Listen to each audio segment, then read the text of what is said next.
안녕하세요. 덩굴보이스 덕구입니다. 오늘 함께할 이야기는 톨스토이의 사람은 무엇으로 사는가입니다. 제목 그대로 사람은 무엇으로 사는지 곰곰이 생각해 보면서 함께 하시면 좋을 것 같습니다. 자, 그럼 지금부터 사람은 무엇으로 사는가 동굴보이스 덕구와 함께 하겠습니다.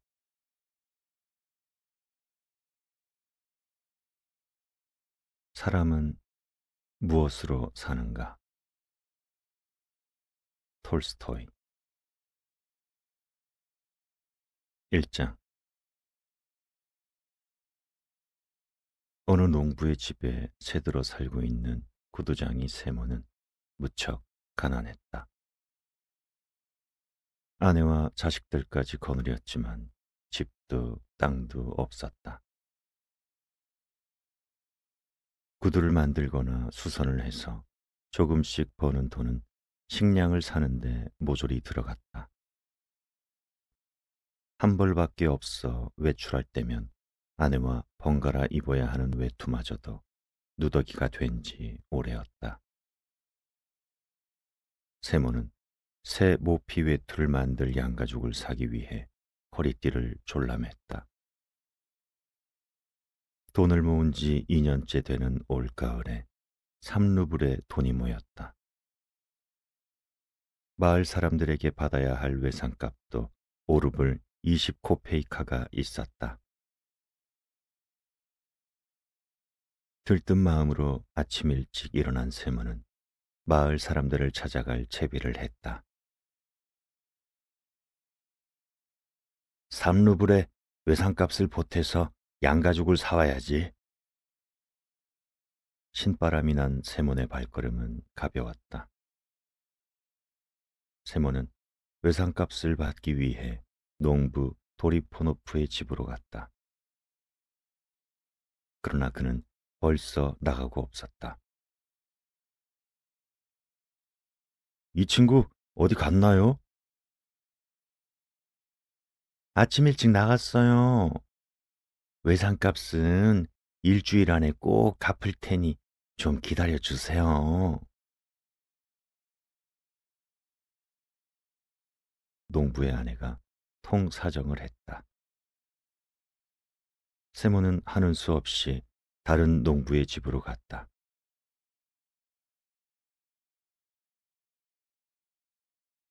여보게, 오늘은 이것만 받아가게. 나머지도 곧 마련해 보겠네. 농부는 장화 고침값 20코페이카만 세몬의 손에 쥐어주었다. 세몬은 터덜터덜 걸어 양가죽 가게로 향했다. 돈을 가져와요. 염치도 없이 외상을 달라고 해요. 주인은 외상은 절대 안 된다면서 문을 쾅 닫아버렸다. 세모는 언짢은 마음으로 발길을 돌렸다. 그때 마침 술집이 눈에 띄었다. 세모는 장화 고친 값으로 받은 20코페이카로 술을 마셔버렸다. 독한 술이 들어가니 몸이 따뜻해지면서 기분도 좋아졌다. 세모는 비틀거리며 밖으로 나왔다. 보드카를 한 잔 마셨더니 몸이 후끈거리네. 20코페이카로는 술 한 잔 마시는 것밖에 할 수 없으니 어쩌겠어. 외투 따위는 없어도 좋아. 그런 거 없어도 잘 살 수 있다고. 하지만 마누라가 잔소리를 할 텐데 어떡하지? 당신들 두고 보자고. 다음에도 20코페이카씩 찔끔찔끔 주면 가만두지 않을 거야. 당신들은 집도 있고 살찐 가축도 있지만 난 빈털털이야. 당신들은 농사지은 밀로 빵을 만들지만 난 매번 밀가루를 사 먹어야 한다고. 세모는 꿍얼거리면서 비틀비틀 집으로 향했다. 교회 근처에 오니 건물 옆에 희끄무리한 물체가 보였다. 세모는 깜짝 놀라 술이 확 깼다. 저기에 돌 같은 건 없었는데, 그럼 짐승인가? 그런데 동물 같지도 않은 걸. 어떻게 보면 사람 같기도 하네. 아니야, 사람이 이런 곳에 있을 리가 없잖아. 세모는 조심조심 다가가 살펴보았다. 그제야 정체를 알 수 있었다. 벌거벗은 남자가 교회 건물 벽에 기대에 쪼그리고 앉아 있었던 것이다. 아니, 웬 남자가 벌거벗고 있지?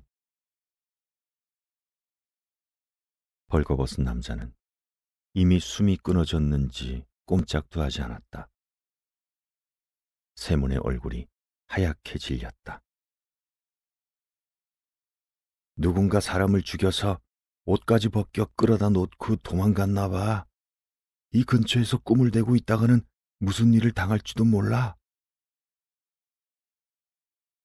세몬은 호둥지둥 발길을 돌려 교회 모퉁이를 돌았다. 벌거벗은 남자의 모습은 이제 보이지 않았다. 한참을 걸어가던 세몬은 호기심이 생겨 남자가 있는 곳으로 다시 가보았다. 쪼그려 앉은 벌거숭이 남자는 천천히 몸을 움직이기 시작했다.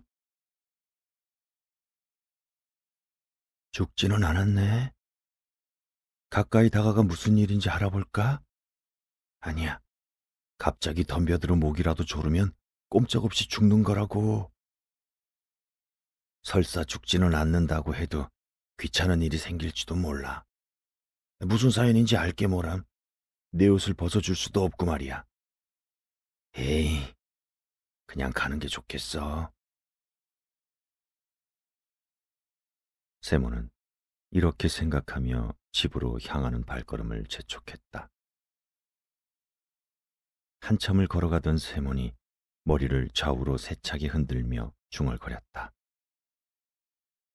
잠자고 있던 양심이 고개를 쳐든 것이다. 안 돼! 안 되고 말고. 죽어가는 사람을 내버려 두고 그냥 간다고? 가진 것도 없는 주제에 뭘 빼앗길 게 있다고 겁을 먹어? 부끄럽지도 않아? 이건 잘하는 짓이 아니야. 아니고 말고. 결국 세모는 발길을 돌려 벌거숭이 남자가 있는 곳으로 되돌아왔다. 벌거벗은 남자에게 다가가 자세히 살펴보았다. 젊은 사람이었다. 몸에는 아무런 상처도 없었고 단지 추위 때문에 몸이 꽁꽁 얼어 제대로 움직일 수 없는 듯했다. 너무 지쳐 세몬을 쳐다볼 기력조차 없는지 고개를 들지도 못했다. 좀 더 가까이 다가가자 벌거숭이 남자는 그제야 숙였던 고개를 살며시 들었다. 세모는 남자의 맑고 투명한 눈빛에 왠지 마음이 끌렸다. 그래서 저도 모르게 외투를 벗어 건네주었다. 자, 이야기는 나중에 하고 얼른 옷을 입게. 세모는 벌거숭이 남자에게 외투를 걸쳐주고 자기 신발까지 벗어 신겨주었다. 이제 됐네. 걷다 보면 따뜻해질 거야. 그런데 걸을 수 있겠나? 세몬이 물어도 남자는 감격한 표정으로 바라보기만 할 뿐 잠자코 있었다. 왜 가만히 있지? 여기서 겨울을 날 생각인가? 집으로 돌아가야 할 것 아니야. 자, 걸어보게. 세몬의 말에 벌거숭이 남자는 걷기 시작했다. 걱정했던 것보다는 잘 따라 걸었다. 대체 자네는 어디에서 왔나? 함께 걸으며 세몬이 물었다. 저는 이 마을 사람이 아닙니다. 그건 나도 알고 있네. 우리 마을 사람이라면 내가 모를 리 없지. 어떻게 이 교회까지 오게 되었냐는 걸세. 그건 말씀드릴 수 없습니다. 어떤 놈들이 자네에게 이런 짓을 했나? 아닙니다. 저는 하나님께 벌을 받고 있습니다. 하나님 앞에서야 우리 모두 죄인이니 누구나 벌을 받지. 그런데 앞으로 어디로 갈 작정인가? 어디든 좋습니다. 벌거숭이 남자는 나쁜 사람 같지도 않고 말씨 또한 공손했다. 하지만 자기가 누구인지 밝히려 하지 않았다. 세상에는 별일이 다 있는 법이야. 말 못할 사연이라도 있는 모양이군. 세모는 남자가 말하기를 원하는 것 같지 않아 꼬치꼬치 묻지 않기로 했다. 그럼 우리 집으로 가세. 편히 쉴 수 있을 거야. 세모는 남자를 데리고 집으로 향했다. 세몬의 아내 마트료나는 일찌감치 집안일을 마쳤다. 장작을 패고 물을 길어오고 아이들과 저녁을 먹고 난 뒤 깊은 생각에 잠겼다. 지금 빵을 구워야 할까? 내일 아침에 구워도 되지 않을까? 아직 큰 덩어리의 빵 조각이 남아있기는 했다. 세몬이 밖에서 점심을 먹었다면 저녁은 많이 먹지 않겠지. 그러면 오늘 남은 빵 조각만으로도 내일 아침은 충분할 거야. 밀가루도 얼마 안 남았는데 금요일까지 버텨야지. 마트료나는 의자에 앉아 세몬의 해진 셔츠를 기우면서 세몬이 어떤 양가죽을 사올지 생각했다. 양가죽 가게 주인한테 속으면 안 될 텐데. 세몬은 마음씨가 너무 좋아서 탈이야. 8루블 20코페이크 하면 적은 돈도 아니니까 좋은 걸로 샀겠지. 지난 겨울에도 모피 외투가 없어서 얼마나 고생했는지 몰라. 외출을 마음대로 할 수도 없고 말이지. 오늘만 해도 세몬이 외투를 입고 나가는 바람에 내가 걸칠 게 없었잖아. 그런데 돌아올 시간이 지났는데 왜 안 오는 걸까? 이 양반이 혹시 그 돈으로 술 타령을 하고 있는 건 아니겠지? 마트료나가 이런저런 생각에 잠겨 있을 때 출입문의 계단이 이걱거리는 소리가 들려왔다. 마트료나는 바늘을 셔츠에 꽂은 뒤 몸을 일으켰다. 문을 열고 들어서는 세몬의 옆에는 낯선 남자가 서 있었다. 마트료나가 있는 곳까지 술 냄새가 확 풍겨왔다. 게다가 세몬은 빈손이었다.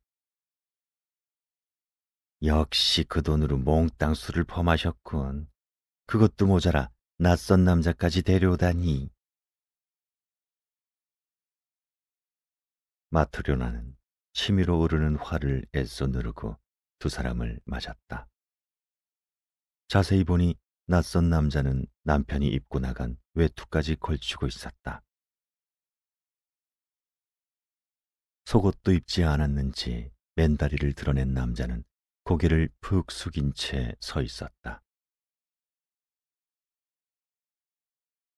나쁜 일을 저지르고 도망다니는 젊은이겠지? 저렇게 겁을 잔뜩 먹고 있잖아. 화가 난 마트료나는 팔짱을 낀 채 벽난로 쪽으로 가서 두 사람의 행동을 유심히 살폈다. 세모는 모자를 벗어 의자에 걸터 앉으며 태연하게 말했다. 여보, 어서 저녁 좀 차려줘요. 배가 무지 고픈걸?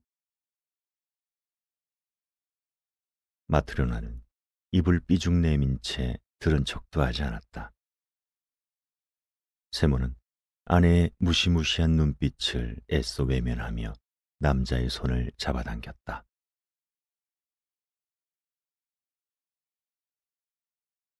자, 의자에 앉게. 저녁을 먹자고. 여보, 아직도 저녁 준비가 안 된 거요? 뻔뻔스러운 남편의 말에 마트료나가 입을 열었다. 준비는 다 됐지만 당신 먹을 건 없어요. 당신은 정말 염치도 없군요.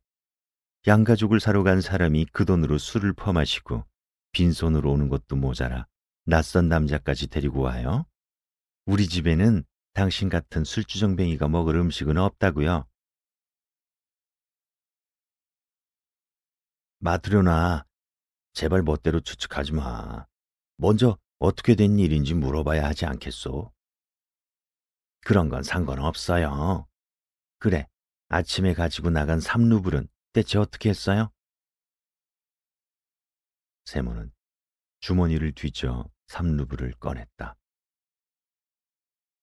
그 돈은 여기 그대로 있잖아. 외상값 5루블은 받지 못했어. 도리포노프는 일주일 안에 갚겠다고 하더군. 마트료나는 양가죽도 사오지 않은 주제에 한 벌밖에 없는 외투를 낯선 남자에게 입혀 집까지 끌고 와서는 사과 한마디 없이 밥을 달라는 남편을 도저히 용서할 수 없었다. 마트료나는 남편에게 돈을 빼앗아 서랍 속에 깊숙이 집어넣으며 말했다.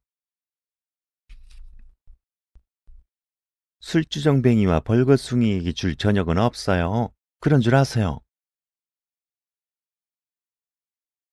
아이, 마트료나, 무슨 사정이 있는지 들어보기라도 해야 할 것 아니요.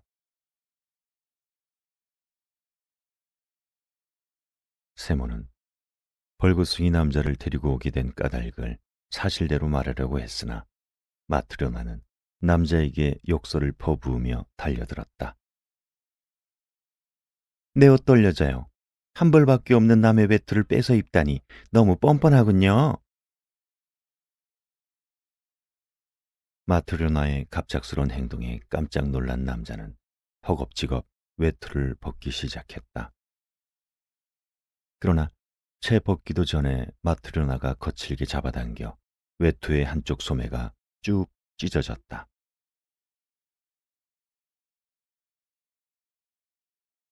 마트료나는 찢어진 소매자락을 손에 쥐고 쿵쾅거리며 주방으로 갔다. 그러고는 낯선 남자를 힐끗 돌아보았다. 그 남자가 누구인지 문득 궁금해진 것이다.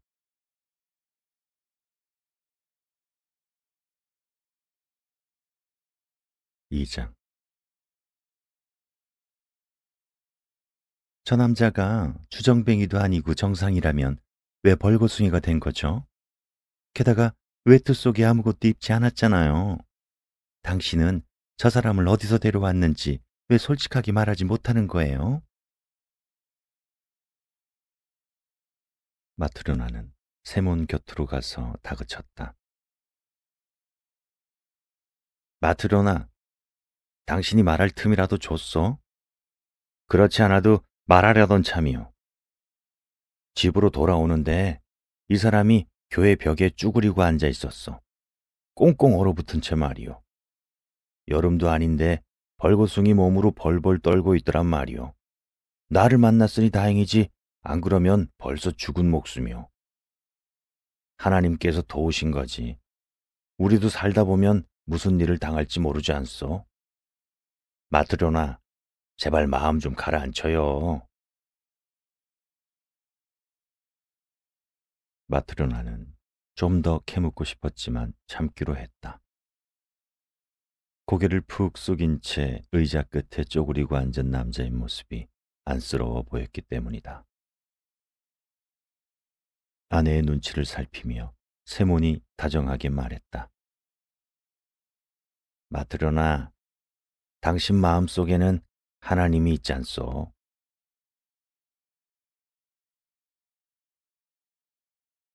마트로나는 하나님이라는 단어를 듣는 순간 분노의 찬 마음이 따뜻하게 풀리는 것을 느꼈다. 그녀는 남자를 물끄러미 쳐다보더니 주방으로 들어갔다. 빵과 음료로 간단하게 저녁 식사를 차린 마테로나는 상냥한 목소리로 남자에게 권했다. 사양하지 말고 드세요. 마트로나의 분노가 가라앉자 세몬도 비로소 긴장이 풀렸다. 세몬은 빵을 잘라 남자의 접시에 얹어 주었다. 마트로나는 식탁 끝에 앉아 남자를 찬찬히 살펴보았다. 왠지 측은한 마음이 들면서 보살펴주고 싶다는 생각이 들었다. 마트로나의 속마음을 읽기라도 한 듯 남자의 얼굴이 환해지더니 밝은 미소를 지어 보였다. 저녁 식사가 끝나자 마트로나는 남자에게 이것저것 묻기 시작했다. 그런데 당신은 어디에서 왔나요? 저는 이 마을 사람이 아닙니다. 그렇다면 왜 교회 벽에 웅크리고 있었죠? 그건 말할 수 없습니다. 남자의 말에 호기심을 느낀 마트로나가 다시 물었다. 혹시 강도라도 만났나요? 아닙니다. 저는 하나님께 벌을 받고 있습니다. 그래서 벌거벗은 채 거기 있었단 말인가요? 네. 그런데 길을 지나가던 남편께서 저를 불쌍히 여겨 외투를 벗어주셨어요. 그리고 집까지 데리고 오셨죠. 부인께서도 저를 불쌍히 여겨 음식을 나눠주셨고요. 두 분께 하나님의 은총이 있을 겁니다. 마트르나는 조금 전에 꿰매놓은 세몬의 셔츠를 가져다 남자에게 주었다. 자, 이걸 입어요. 그리고 이젠 침대에 가서 쉬도록 해요. 남자는 외투를 벗고 마트로나가 준 셔츠를 입은 뒤 침대에 누웠다. 침대 옆 바닥에 잠자리를 마련한 세몬 부부는 쉽게 잠이 오지 않았다.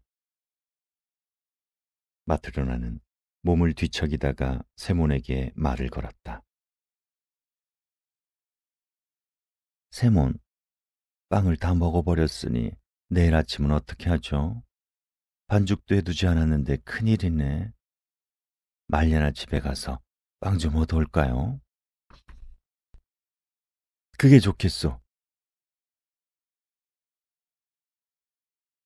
마트로나는 한동안 가만히 누워 있다가 또 입을 열었다. 세몬, 저 젊은이는 나쁜 사람 같지는 않은데 왜 자기 이야기는 입도 뻥긋하지 않을까요? 무슨 사정이 있겠지. 세몬, 왜 그러시오? 우리는 늘 사람들을 도와주는데 왜 사람들은 우리를 도와주지 않는 거죠? 세몬은 말문이 막혀 아무 말도 하지 못하다가 한참 후에야 한마디 했다. 그런 생각이면 뭐 하겠소? 세몬은 몸을 뒤척여 돌아 눕더니 어느새 잠이 들었다.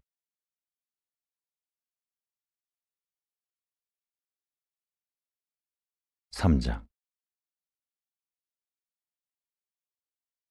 어느 날 아침 세몬이 잠에서 깨어났을 때 마트로나는 보이지 않았다. 아이들이 일어나기 전에 빵을 얻어오기 위해 말레나 집에 간 듯했다. 남자는 낡은 바지와 셔츠를 입고 의자에 앉아 천정만 물끄러미 올려다보고 있었다. 표정이 어제보다는 밝아 보였다. 이봐, 배에서는 먹을 것을 달라고 하고 몸에는 뭐라도 걸쳐야 하니 자네도 벌이를 해야지. 그래, 할 줄 아는 일이 뭔가? 세몬이 묻자 남자는 느릿느릿 대꾸했다. 저는 할 줄 아는 일이 아무것도 없습니다. 남자의 말에 세몬은 당황했으나 애써 태어난 척 말을 이었다. 괜찮네. 하겠다는 마음만 먹으면 돼. 사람이란 모름지기 배워서 익히면 어떤 일이든 할 수 있으니까. 네, 잘 알겠습니다. 그런데 자네 이름은 뭔가? 미하일입니다. 이봐, 미하일. 자네의 속사정을 이야기하고 싶지 않으면 하지 않아도 되네. 그건 아무래도 좋아. 내가 알아야 할 필요는 없으니까. 하지만 자네 밥벌이는 해야 하네. 나를 도와 구두 만드는 일을 한다면 우리 집에서 지내도록 해주겠네. 자네 생각은 어떤가? 고맙습니다. 열심히 배우고 익히겠습니다. 무슨 일이든 가르쳐만 주세요.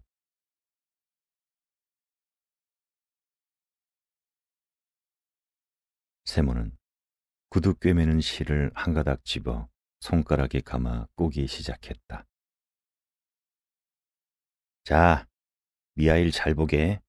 별로 어려운 일도 아니거든. 세몬이 하는 손동작을 자세히 들여다보던 미아일은 금세 익혀 손가락으로 실을 꼬았다. 세몬은 실 잡는 법을 비롯해 돼지털을 바늘에 꿰어 꿰매는 것을 가르쳐 주자 미아일은 그 일도 어렵지 않게 배웠다. 미아일은 구두 만드는 어떤 일을 가르쳐도 쉽사리 배워나갔다. 사흘이 지나자 오래전부터 이 일을 해온 사람처럼 수선을 비롯해 새 구두를 만드는 일까지 능숙하게 해냈다.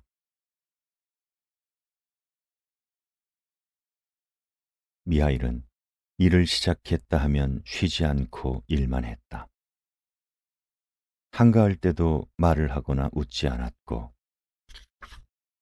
밖에 나가는 일도 없었다. 미하일이 웃는 모습을 보여준 것은 이 집에 처음 오던 날 마트로나가 저녁 식사를 차려주었을 때뿐이었다. 하루하루가 가고 어느새 1년이 지났다. 미하일은 여전히 세몬의 집에 머물면서 성실하게 일했다. 사람들은 미하일이 만든 구두라면 모두 만족스러워했다.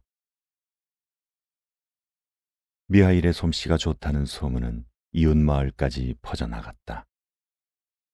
주문이 쉴 새 없이 밀려들자 세몬의 수입은 점점 늘어났다.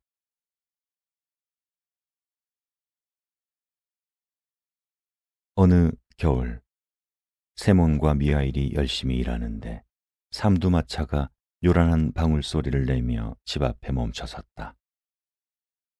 마트로나가 달려나가 문을 열자 말쑥하게 차려입은 신사가 하인과 함께 가게 안으로 들어왔다. 신사는 머리가 천장에 닿을 정도로 키가 크고 몸집도 가게 안을 가득 채울 만큼 우람했다. 세모는 이렇게 몸집이 큰 사람은 한 번도 본 적이 없어 놀란 입을 다물지 못했다. 세모는 키가 크지만 살집이 없는 편이고 미하일도 마른 편이었다. 마트로나 역시 마른 잎사귀처럼 살이 없었다. 세 사람과 비교하면 신사는 마치 다른 세상에서 온 사람 같았다. 신사는 외투를 벗고 의자에 털썩 앉았다. 주인이 누군가? 신사의 물음에 세몬이 서둘러 앞으로 나섰다. 예, 접니다, 손님. 그러자 신사는 자기 하인에게 큰 소리로 외쳤다. 페지카, 그거 이리 가져와. 하인이 들고 온 보따리를 테이블 위에 올려놓았다. 풀어. 하인이 보따리를 풀자 그 속에는 가죽이 들어있었다. 이봐, 이게 얼마나 좋은 가죽인지 아나? 독일제인데 20루블이나 하지. 자네 같은 사람은 한 번도 본 적이 없을걸. 신사는 가죽을 가리키며 한껏 거드름을 피웠다. 손님, 저 같은 사람이 어디서 이런 가죽을 구경할 수 있겠습니까? 세몬이 예의를 갖추어 대하자 신사는 흡족한 표정을 지었다. 물론 그렇겠지. 그럼 이 가죽으로 내 발에 꼭 맞는 부츠를 만들 수 있겠나? 네, 만들 수 있고 말고요. 세몬이 대답하자 신사는 버럭 소리쳤다. 만들 수 있다고. 나는 1년을 신어도 찢어지지 않고 모양도 변하지 않는 부츠를 원하네.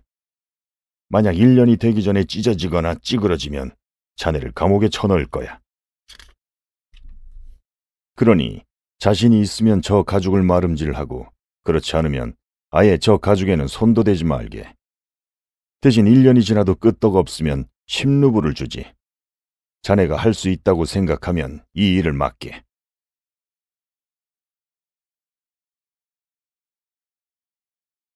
잔뜩 겁을 먹은 세모는 옆에 있는 미아이를 팔꿈치로 툭 치며 작은 목소리로 속삭였다. 이봐, 자네 생각은 어떤가? 할 수 있겠나? 조용히 서 있던 미하일은 보일 듯 말 듯 고개를 살짝 끄덕였다. 그제야 세모는 찢어지지도 찌그러지지도 않을 부츠를 주문받았다. 치수를 재게. 신사는 왼쪽 구두를 벗으며 말했다. 세모는 50cm 정도 되는 종이를 잘라 무릎을 꿇은 채 신사의 발 치수를 재었다. 발바닥과 발등을 잰 다음 종아리를 재려고 했으나 종이가 모자랐다. 신사의 종아리는 통나무만큼이나 굵었다. 조심해. 종아리가 꽉 끼지 않도록 하라고. 세모는 다른 종이를 이어붙여 치수를 재었다. 신사는 의자에 앉은 채 가게 안을 둘러보다가 미하일을 보고는 세몬에게 물었다.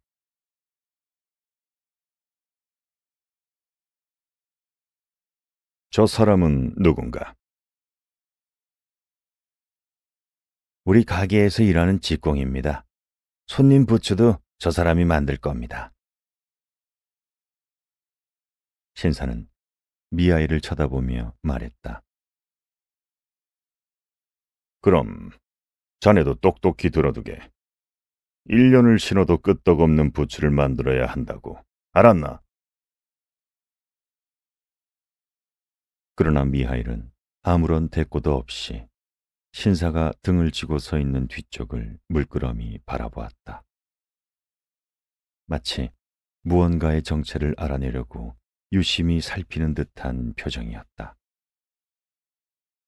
미하일은 꽤 오랫동안 그런 모습으로 있었다.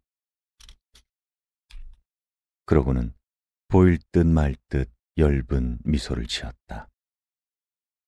그런 미하일의 표정이 환하게 밝아졌다. 바보 같으니라고. 왜 웃는 건가? 정신 바짝 차리고 좋은 붓좀 만들 생각이나 하게. 신사가 소리를 버럭 질렀다.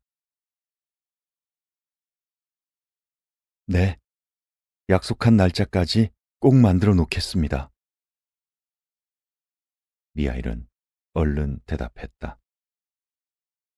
좋아. 내 말 반드시 명심하게. 신사는 구두를 신고 외투를 입은 다음 문 쪽으로 향했다.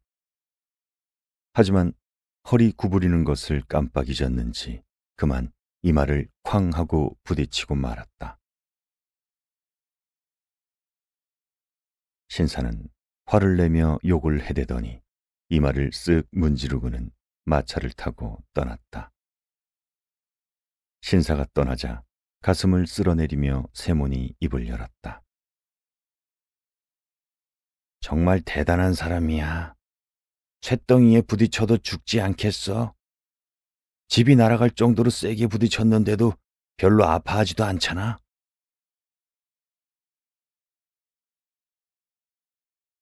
옆에서 지켜보던 마트르나도 한마디 거들었다. 저렇게 크고 튼튼한 사람한테는 저승사자도 벌벌 떨 거예요.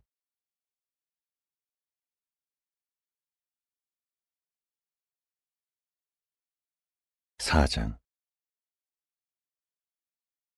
세모는 미아이를 바라보며 걱정스런 표정을 지었다. 일을 맡긴 했지만 큰일이군. 가죽도 비싼 데다 손님 성질이 불같으니 말이야. 아무튼 실수 없이 해야 하네. 자네가 나보다 실력이 좋으니 말음질을 하게. 나는 겉가죽을 꿰맬 테니까. 미하일은 가죽 원단을 탁자 위에 펼친 다음 가위를 들고 자르기 시작했다.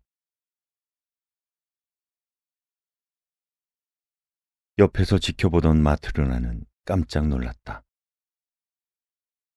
미하일이 부츠와 다른 모양으로 가죽을 잘라냈기 때문이다.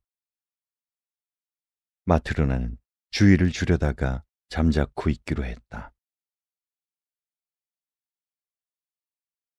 구두 만드는 일은 미하일이 나보다 훨씬 잘하니까 끼어들지 말아야지. 미하일은 자른 가죽을 거침없이 꿰매기 시작했다. 이윽고 점심때가 되었다. 세모는 자리에서 일어나 미하일을 쳐다보았다.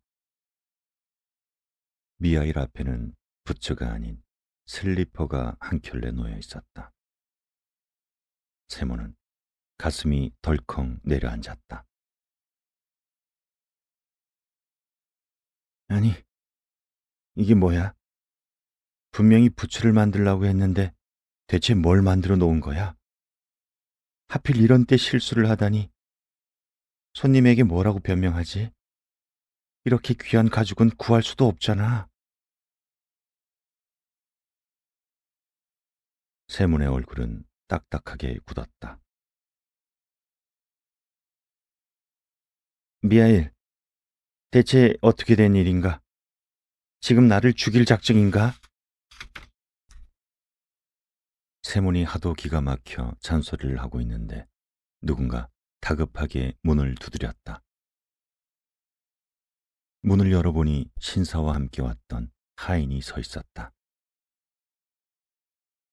안녕하십니까?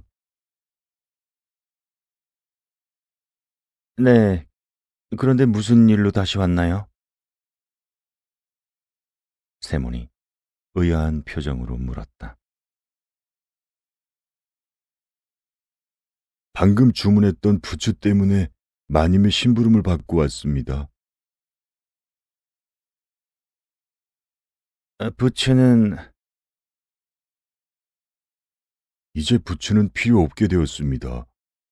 나리가 갑자기 돌아가셨거든요. 뭐라고요?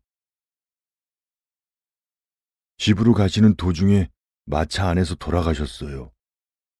마차가 집에 도착해서 내리시는 걸 도와드리려고 문을 열어보니 나리께서 이미 돌아가신 후였어요. 그래서 마님은 저를 되돌려 보내며 부츠는 필요 없으니 죽은 사람이 신는 슬리퍼를 빨리 주문해서 가져오라고 하셨어요. 작업이 끝날 때까지 기다렸다가 슬리퍼와 남은 가죽을 받아가겠습니다.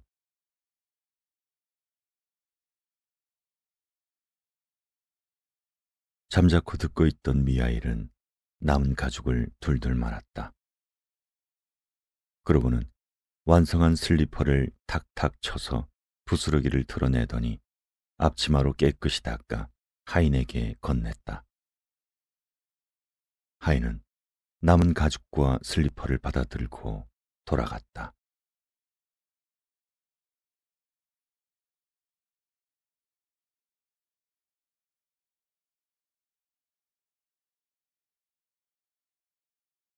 오장 미하일이 세몬의 집에서 함께 산 지도 어느새 6년이 되었다. 미하일은 여전히 아무데도 나가지 않고 쓸데없는 말도 하지 않았다. 세몬은 그동안 미하일이 웃는 모습을 2번밖에 보지 못했다. 한 번은 이 집에 처음 오던 날 마트로나가 저녁 식사를 차려주었을 때이고, 또 한 번은 뚱뚱보 신사가 부츠를 맞추러 왔을 때였다. 세모는 미하일이 아주 마음에 들었다. 그가 어디서 왔든 상관없었다. 이제는 미하일이 어느 날 갑자기 사라질까봐 걱정이 되었다. 하루는 집안 식구가 다 모여 한가한 시간을 즐기고 있었다. 마트려나는 난로에 냄비를 올려놓고 음식을 만들었으며 아이들은 창밖을 내다보았다. 세모는 창가에서 구두를 꿰매고 미하일은 또 다른 창가에서 구두굽을 붙였다. 그때 세몬의 아들이 미하일 곁으로 오더니 창밖을 가리키며 입을 열었다. 미하일 아저씨, 어떤 아줌마가 딸들을 데리고 우리 집으로 오네요. 아, 한 아이는 다리를 절고 있어요. 아이의 말이 끝나기 무섭게 미하일은 하던 일을 멈추고 창밖을 내다보았다. 세모는 미하일의 태도가 무척이나 놀라웠다. 일할 때는 한 번도 한눈을 판 적이 없는 사람이 지금은 창문에 얼굴을 바싹 붙인 채 눈을 떼지 못했기 때문이다. 세모는 고개를 갸웃거리며 창밖을 내다보았다. 옷을 잘 차려입은 부인이 두 아이의 손을 잡고 걸어오고 있었다. 여자아이들은 얼굴이 꼭 닮아 분간할 수 없을 정도였다. 부인은 계단을 올라와 현관문을 잡아당겼다.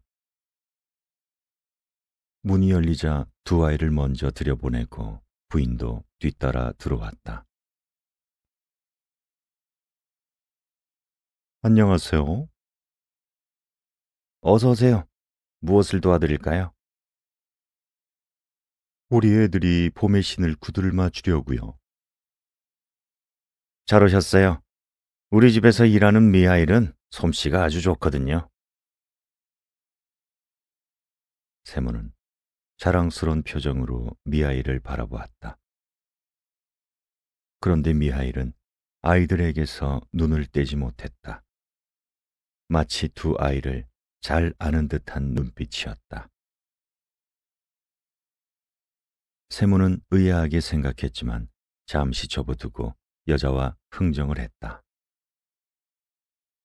적당한 값을 정하고 발치수를 재려하자 부인은 절름발이 아이를 무릎 위에 앉아 올리며 입을 열었다. 이 아이의 발로 치수를 재어주세요. 아픈 발은 한 짝만 만들고 성한 발은 세 짝을 만들면 돼요. 쌍둥이라 발이 똑같거든요. 세모는 치수를 재면서 절름발이 아이를 바라보았다. 원, 어쩌다가 이렇게 되었나요? 예쁘고 귀여운 아이인데 안 됐군요. 태어날 때부터 그랬나요? 아니에요. 이 아이의 엄마가 잘못해서 그만. 그럼 부인은 이 애들의 친엄마가 아니란 말인가요? 마트료나가 불쑥 끼어들었다. 부인이 쌍둥이와 어떤 관계이며 쌍둥이는 누구의 딸들인지 궁금해서 참을 수가 없었다. 이 아이들은 제 양딸이에요. 친엄마도 아닌데 무척 예뻐하시네요. 어떻게 예뻐하지 않을 수 있겠어요? 제 젖을 먹여서 키운 애들인데요. 애들의 엄마는 대체 누구예요? 마트료나가 궁금한 표정을 짓자 부인은 한숨을 휴 하고 내쉬더니 이야기를 시작했다. 6년 전 아이들이 태어난 지 일주일 만에 고아가 되었어요. 나는 남편과 시골에서 농사를 지으며 살았답니다. 이 아이들 부모와는 가족같이 지냈어요. 그런데 아이들이 태어나기 사흘 전에 애들 아빠가 숲에서 일하다 나무에 깔려 저 세상 사람이 되고 말았어요. 쌍둥이를 낳은 애들 엄마는 돌봐주는 사람 하나 없이 쓸쓸히 세상을 떴고요. 다음 날 아침 내가 갔을 때는 가엾게도 이미 숨이 끊어져 있더군요. 숨이 넘어가는 순간 얼마나 고통스러웠는지 엄마가 아이 위에 엎어져 있더라고요. 그래서 이 아이의 다리가 이렇게 되었어요. 어머나 가엾기도 해라. 마트료나는 딱하다는 표정을 지으며 부인의 손을 잡아주었다. 옆에서 듣고 있던 세무는 말없이 고개만 주걱거렸다.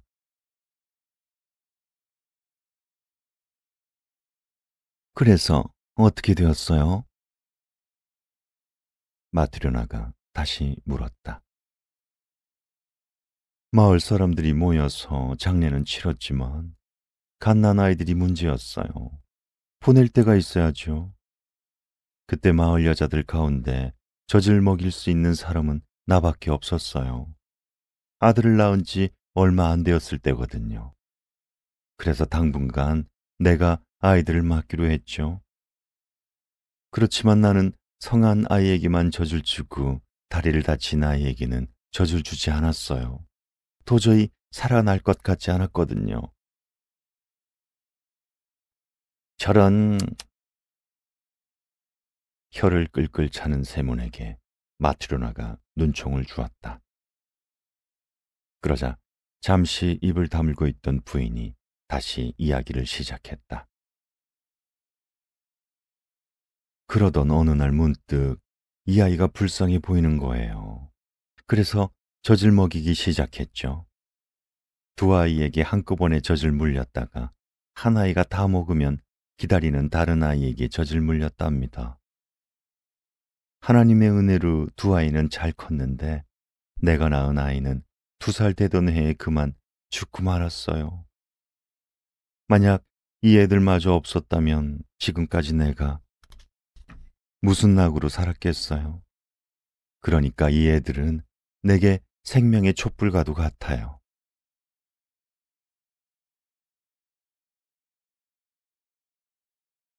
이야기를 마친 부인은 한 손으로 절름발이 아이를 안고 다른 한 손으로 눈물을 훔쳤다.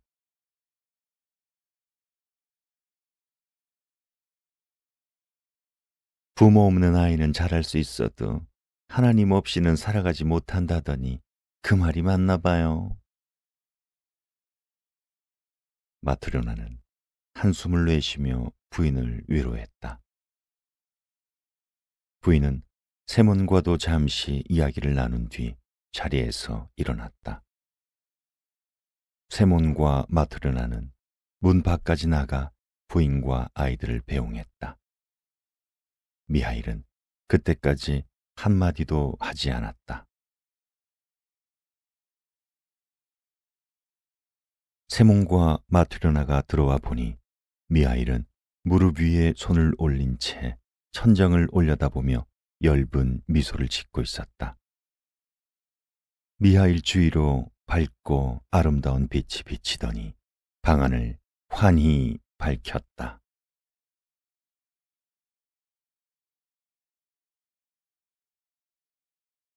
6장. 세몬과 마트르나는 눈이 휘둥그레졌다. 미하일은 의자에서 일어나 작업대 위를 정리하고는 세몬 부부에게 인사를 했다.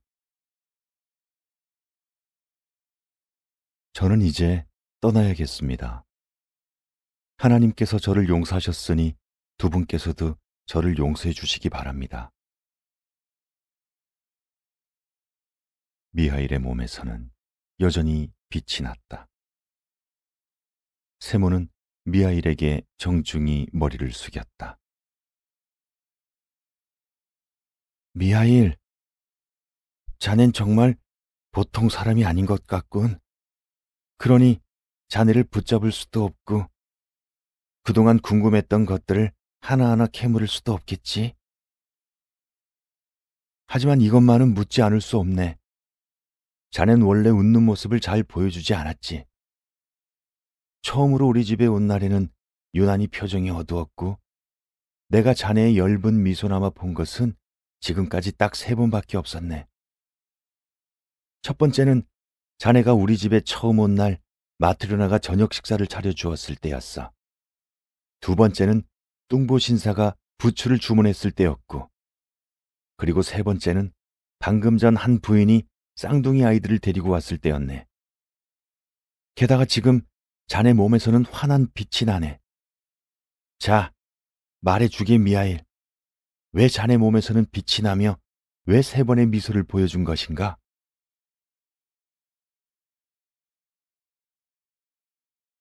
세몬의 물음에 미하일은 입을 열었다. 저에게서 지금 빛이 나는 것은 저의 죄를 하나님께서 용서해 주셨기 때문입니다. 그리고 제가 3번 미소를 지은 이유는 하나님께서 말씀하신 3가지 진리를 깨달았기 때문이죠. 부인께서 저를 가엾게 여겨 저녁 식사를 차려주었을 때 저는 하나의 진리를 깨달았습니다. 그래서 처음으로 미소 지었죠. 신사가 부추를 주문했을 때 또 하나의 진리를 깨달아 두 번째로 웃었고요. 그리고 조금 전에 쌍둥이 아이들을 봤을 때 3번째 진리를 깨달아 미소를 지은 것입니다.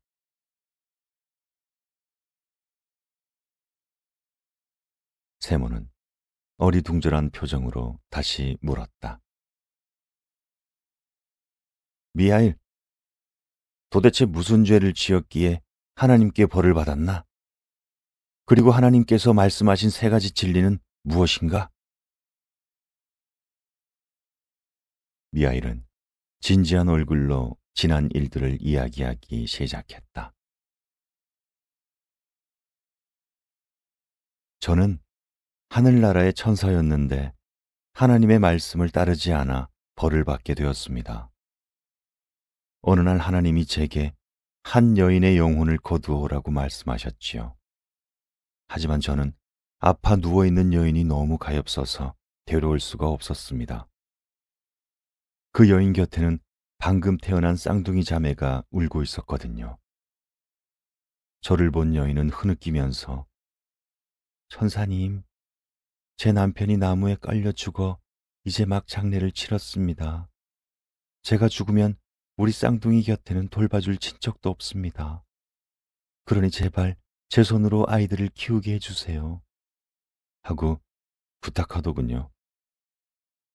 그래서 저는 쌍둥이 중 한 아이에게 여인의 젖을 물려주고 다른 한 아이는 여인의 품에 안겨준 후 하늘나라로 올라갔습니다. 그러자 하나님께서 다시 가서 여인의 영혼을 데리고 오너라. 그러면 세 가지 진리를 깨닫게 해주리라. 사람의 마음 속에 무엇이 있는지, 사람에게 주어지지 않은 것은 무엇인지, 사람은 무엇으로 사는지를 알게 되리라. 이 세 가지 진리를 깨달으면 하늘나라로 다시 돌아오게 될 것이다. 하고 말씀하시더군요.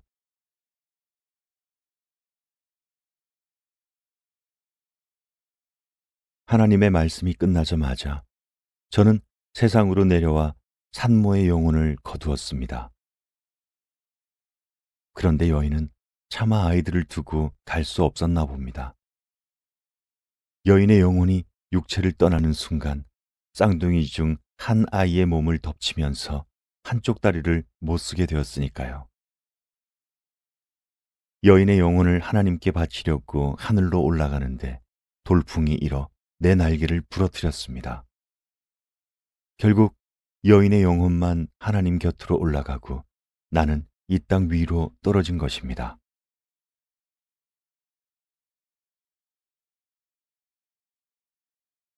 세몬과 마트로나는 지난 6년 동안 함께 살아온 사람이 천사임을 알고는 기쁨의 눈물을 흘렸다. 미하일의 이야기는 계속되었다. 땅에 떨어진 후 정신을 차려보니 저는 벌구숭이가 된 채로 버려져 있었습니다. 어떻게 해야 할지 모르고 있는데 저 멀리 하나님의 교회가 보이기에 다가갔죠. 하지만 교회 문은 잠겨 있었습니다. 날이 저물자 춥고 배도 고프고 온몸이 쑤셔왔습니다. 그때 당신이 혼잣말을 중얼거리면서 지나가더군요. 당신은 저를 보고 얼굴을 찡그리더니 그냥 지나쳤습니다. 저는 무척 실망했죠. 그런데 얼마쯤 가다 되돌아오더군요. 저는 그때 당신의 그 얼굴에서 하나님의 모습을 보았습니다. 그리고 당신을 따라와 이 집에 도착하니 부인은 무서운 얼굴을 하고 있더군요. 부인의 입에서는 죽음의 입김이 뿜어져 나왔습니다. 저는 그 도끼 때문에 숨조차 제대로 쉴 수 없었답니다. 부인은 저를 집 밖으로 쫓아내려 했지요. 그때 만약 저를 내쫓았다면 부인은 하나님께 벌을 받아 당장 죽고 말았을 것입니다. 그런데 어느 순간 당신이 하나님 이야기를 꺼내자 부인의 태도가 달라지더니 제게 저녁 식사를 차려주더군요. 그러자 부인의 얼굴에서 죽음의 모습은 사라지고 하나님의 모습이 보였습니다. 그때 저는 사람의 마음 속에 무엇이 있는지 알게 되리라 구하신 하나님의 말씀이 떠올랐습니다. 그것은 바로 사랑이었습니다. 그 순간 하나님께서 나에게 약속하신 일을 이런 방법으로 깨우쳐 보여주시는구나 하고 생각하니 너무 기뻐서 웃었던 것입니다. 아하, 그랬군. 세모는 고개를 끄덕이며 계속되는 미하일의 말에 귀를 기울였다. 그러나 나머지 두 개의 진리는 알 수가 없었습니다. 그러다가 이 집에서 지낸 지 1년이 지났을 때 뚱보 신사가 찾아와 1년 동안 신어도 끄떡없는 부츠를 만들어 달라고 했었죠. 그때 저는 신사의 등 뒤에 죽음의 천사가 있다는 것을 보았습니다. 아, 이 신사는 자기가 이제 곧 죽는다는 것도 모르고 1년을 신어도 변함없는 부츠를 주문하는구나 라는 생각이 들면서 사람에게 주어지지 않은 것은 무엇인지 알게 되리라고 하신 하나님의 두 번째 말씀이 떠올랐습니다. 사람에게는 미래를 알 수 있는 지혜가 주어지지 않은 것입니다. 저는 하나님의 두 번째 진리를 깨닫고 매우 기뻤습니다. 그러다 보니 저도 모르게 미소를 짓게 되더군요. 아, 그랬었구나. 마트로나는 중얼거리며 고개를 끄덕였다. 그러고는 미하일의 다음 말을 조용히 기다렸다. 그 뒤로 하나님의 세 번째 진리인 사람은 무엇으로 사는지 알게 되리라는 말씀을 깨닫지 못한 채 5년이라는 시간이 흘렀습니다. 그런데 바로 오늘 부인과 쌍둥이 자매가 이곳에 찾아왔더군요. 저는 아이들이 무사히 살아있는 것을 보고 많은 것을 깨달았습니다. 죽어가는 여인이 제 손으로 자식을 키울 수 있게 해달라고 했을 때 부모 없는 자식은 살 수 없다고 생각하여 하나님의 명을 어기면서까지 여인을 살려주었습니다. 하지만 그건 제가 잘못 생각했던 것입니다. 조금 전에 쌍둥이 자매를 데리고 온 부인이 남의 자식을 진심으로 키우면서 눈물까지 흘리는 모습을 보고 하나님의 모습을 발견했고 사람은 무엇으로 사는지 깨달았습니다. 그때 세 번째 진리를 깨달은 게 너무 기뻐 미소를 지은 것이고요.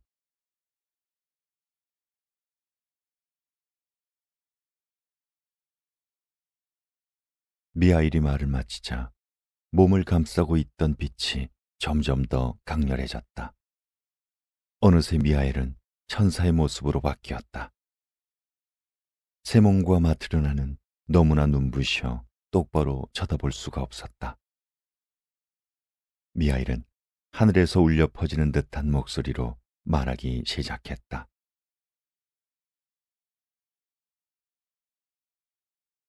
사람은 과연 무엇으로 사는 걸까요? 사람은 자기만을 생각하고 자기만을 걱정하는 이기심으로 세상을 살아갈 수 있을까요? 천만에요. 사람은 누군가를 걱정해주고 사랑하는 마음 때문에 사는 것입니다. 내가 벌거숭이로도 이 땅에서 살아남을 수 있었던 것은 어떻게 살아야 하나 걱정했던 나 자신 때문이 아니에요. 길을 가던 남자와 그 아내의 사랑 덕분이었지요. 그리고 쌍둥이 자매가 고아가 되었어도 살아남은 것은 자애로운 부인이 아이들을 불쌍히 여기고 사랑해 주었기 때문입니다.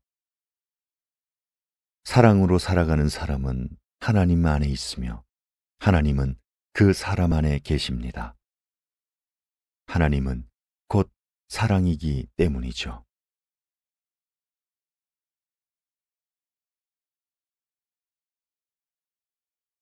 이때 지붕이 쩍 갈라지더니 눈부신 빛이 땅에서 하늘까지 솟구쳤다. 세몬 부부는 바닥에 엎드렸다. 미하일의 등에서 날개가 돋아나 활짝 펼쳐졌다. 미하일은 천사의 모습으로 곧 하늘로 날아올랐다.